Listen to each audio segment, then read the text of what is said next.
Sydney residents brace for a record-breaking storm, houses float away and tornadoes take off roofs. Police describe the deaths of a husband and wife in Epsom as a family harm-related incident.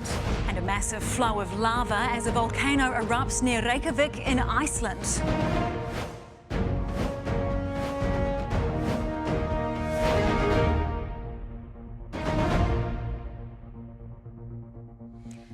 Kia ora, good evening. As we go to air tonight, Sydney is being battered by life-threatening rain, with everyone in the state asked to stay home.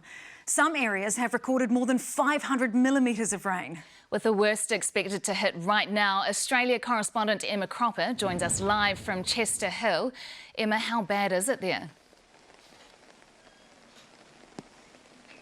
Well, Melissa, this has been the worst hit so far. The residents they tell me they had a frightening... Away. Connor Witten, Newshub. An orange glow is lighting up the sky near the capital of Iceland tonight as lava flows down the hillside. The volcanic system has not erupted for 900 years, but the lava didn't come as a surprise. The eruption comes after tens of thousands of earthquakes have been pushing magma to the surface. And all of this pressure from the magma is causing a lot of earthquakes. I think the Icelandic Meteorological Office has recorded around 40,000 events in almost 3 weeks. A no-fly zone has been established and locals have been asked to avoid the area. More than 1 million people have now died from coronavirus across Europe. The region is battling a third wave of infections, and there are concerns new variants could once again overwhelm hospitals. Both the British and French Prime Ministers have been publicly vaccinated with the AstraZeneca jab in a bid to build confidence in the vaccine. CBS's Chris Livesay reports. Much of Europe is... Kaylee is with us now live. And Kaylee, what's the vibe like there? Well, Melissa, the vibe-o-meter is off the charts tonight, I can tell you that for free.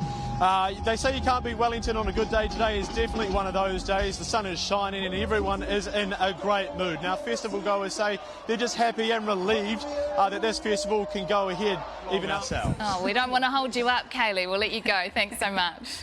I had the feeling he wasn't going to be heading home after that cross. He looks like he's vibing, I think. Heather's here today with a wrap of the weather and a cold start for some. Certainly was, but looking at Wellington, they certainly didn't mind. In the Central Plateau this morning, they only managed, they started the day on -1, and then Waihuru only managed to reach 15 degrees this afternoon. Now, the same high-pressure system that's responsible for the weather we've had over the last couple of days will be hanging around tomorrow. So similar weather in the forecast for Sunday. Full details after sport. Thanks, Heather. There's an increasing demand for IVF treatments, but are prospective parents paying too much for added extras that won't necessarily increase the chances of a baby?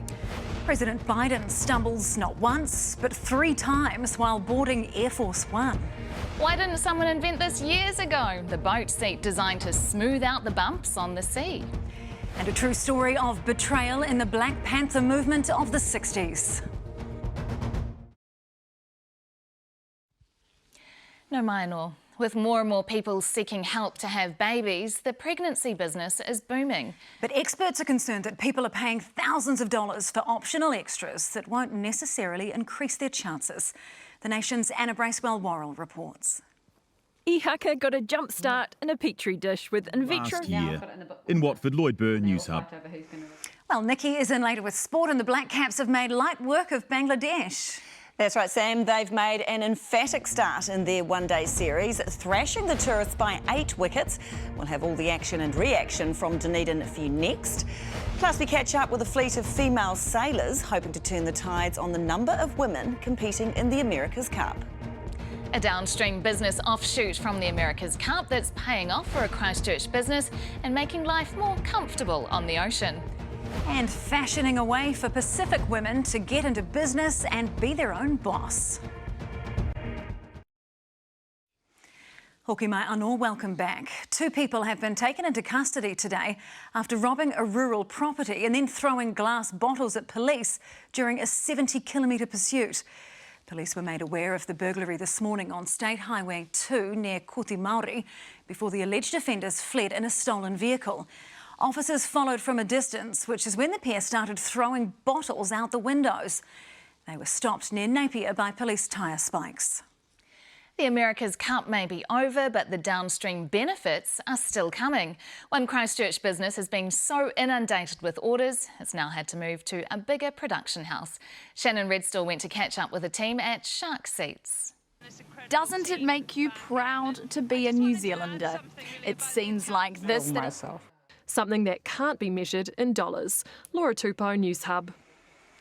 Award season recognition has been piling up for a film based on a true story.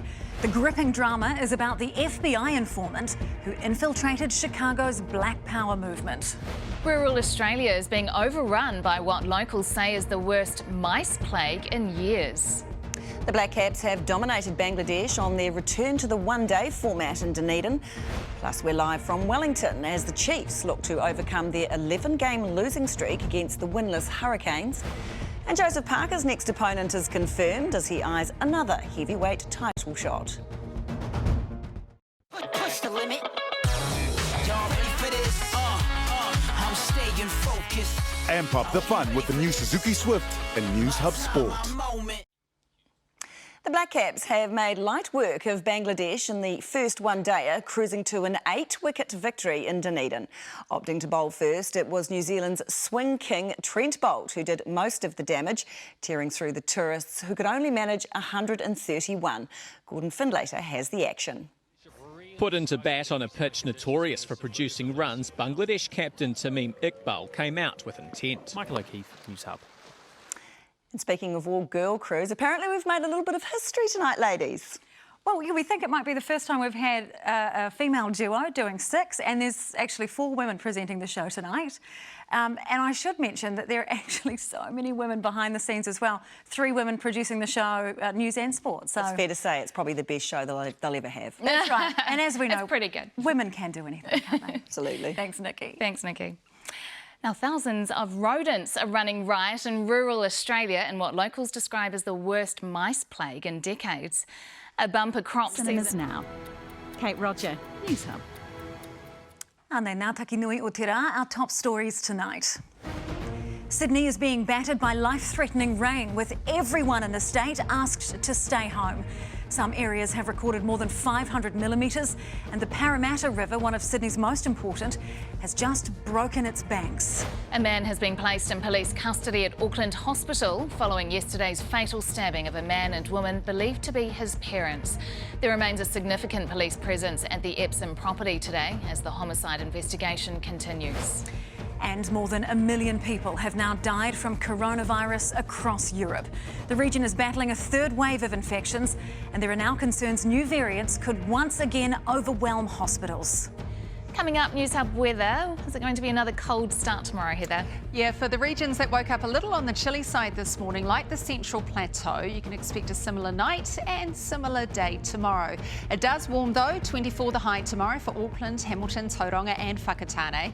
And it warms in the south too, with 23 expected for Central Otago. Your full forecast is next. Tomorrow's weather might not be perfect for everyone's plans, but it's great for making power. At Meridian, we only generate power from wind, water and sun. Kia ora, welcome back. Not a lot has changed with the weather over the last couple of days, and not much will change tomorrow either.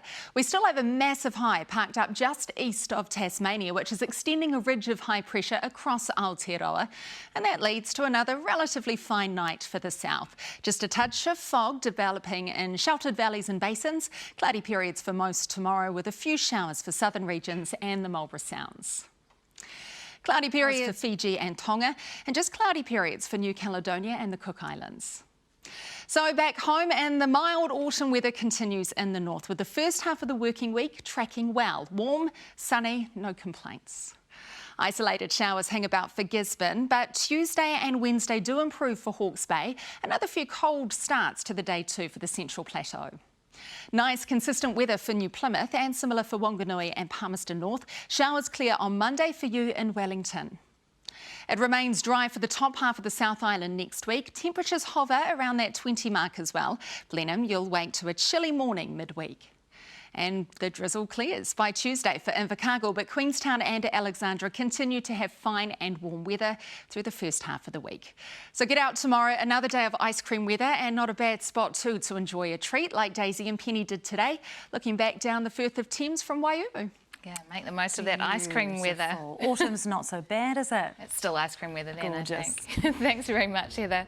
That's Newshub Live at 6 for Saturday. You can get in touch with us at news@newshub.co.nz. I'm Samantha Hayes. And I'm Melissa Chan Green from us. Good night. Good night.